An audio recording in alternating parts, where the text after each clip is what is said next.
everyone, this is Anna from All DIY Crafts, and I have another coaster order that I'm going to be doing. We know that these take 100 mLs each. These are the ones with the little lip. I'm going to put some gold flake and some red flowers in there. So I have my baby wipe for, anything that gets too sticky for me, my tweezers, my skewer so that I can run it through the sides here after I pour to make sure that I get all the air bubbles out. I have my gold flake and I have my art resin. So I'm going to go ahead and I'm going to pour, I'm going to do 110 and 110. And, well, actually, I'm sorry. We're going to pour to half because then we'll come back and we will finish it off. So we're only going to do half, but I still have to dome a couple of pieces, and I have another project I'm working on or testing. So I will be pouring, we'll do 100 of A and 100 of the B. And then we'll just pour halfway and then we'll come back and finish it off after it's hardened. I'm going to be using my resin warmer, so she'll only take a couple hours. So with that being said, let's go ahead and get started.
ahead and unmold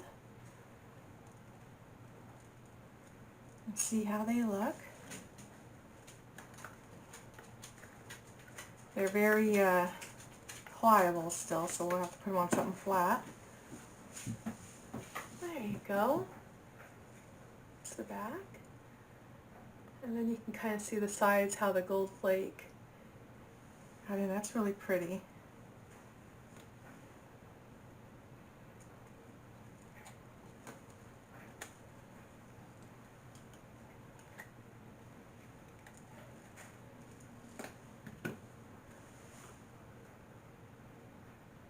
There.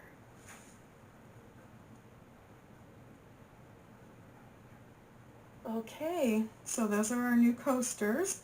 I hope you liked this project, and we'll have many more. This is Anna at All DIY, and we will see you soon.